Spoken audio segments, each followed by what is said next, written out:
ये दावा नहीं करता हूँ कि मैंने सबकी बात सुनने के बाद काम किया, पर मैंने ईमानदारी से कोशिश करी। कभी भी किसी व्यक्ति की मैंने जाति नहीं पूछी, कभी जैन में जाति नहीं लाया, धर्म नहीं लाया, राजनीतिक दल से उसने किसको वोट दिया, राजनीतिक दल में किसको वोट देगा 5 सालों के अंदर कभी भी नहीं। दुनिया ने ये प्रयास किए विवाद करे, वो विवाद के प्रहार में सहन करता गया, पर भाई तू आगे कैसे बढ़े, ये मेरा प्रयास था।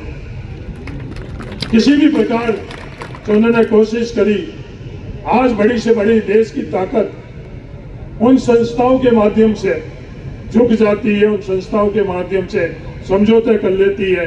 उन संस्थाओं के सामने भी आपके परिवार के सदस्य की गर्दन ले जाकर रखी, बहुत उस पर विवाद किया कि सीबीआई के अंदर इससे बड़ा और कोई आरोप दुनिया में किसी को नहीं लगा सकता है कि मिनक के संदर्भ के अंदर सबसे बड़ा आरोप कुछ होता है तो इंसान के संदर्भ में खत्म करने का लगता है।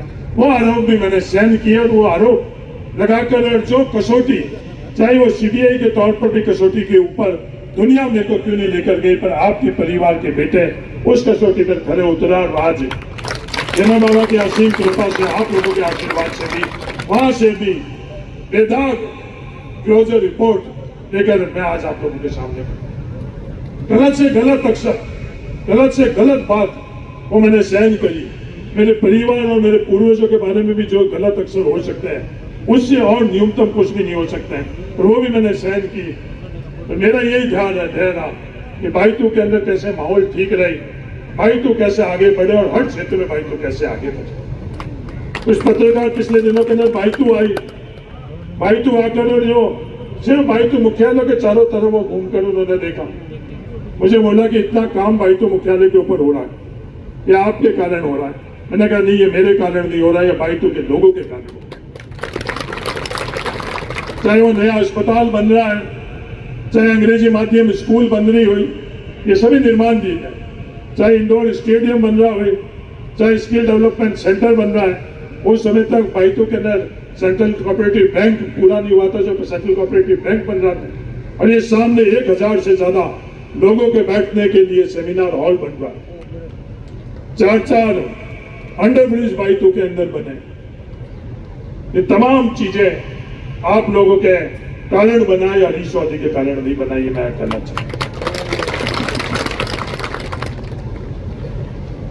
जैन में और बहुत कुछ बातें हैं, तो मैं आपको यही विश्वास दिलाना चाहता हूं, आप लोगों की दी हुई ताकत तो आप लोगों के लिए इस्तेमाल किया था, आप लोगों के लिए करूंगा और आप लोगों के लिए करता रहूंगा।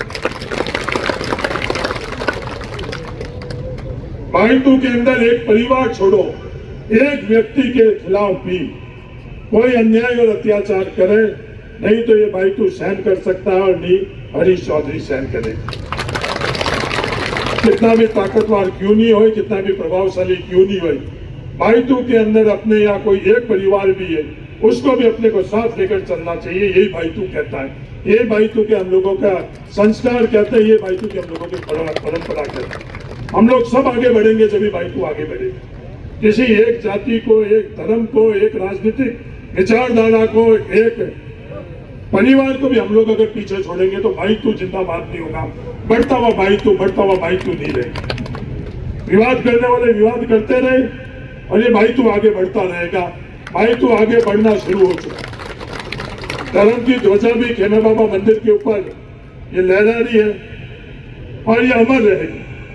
हम रहेंगे न रहेंगे, पर ये धर्म की ध्वजा अमर रहेगी। राष्ट्रीय ध्वज बाइटू के चारों दिशा में फैलना शुरू हुआ है। ये बढ़ते हुए बाइटू को राष्ट्रीय ध्वज, इस देश का ध्वज अब अमर रहेगा। ये बाइटू मुख्यालय, गिड़ा मुख्यालय, पाटोदी में, परव में, बाटाड़ू में, शहर में ये शुरुआत हुई है। हर घर के अंदर बाइटू के अंदर ये राष्ट्रीय ध्वज, हम लोगों का तिरंगा, इससे और बुलंदियों के अंदर फैलाता रहेगा। इस तिरंगे के नीचे ये बाइटू मजबूत होगा, बाइटू बढ़ेगा, इतना मुझे विश्वास है।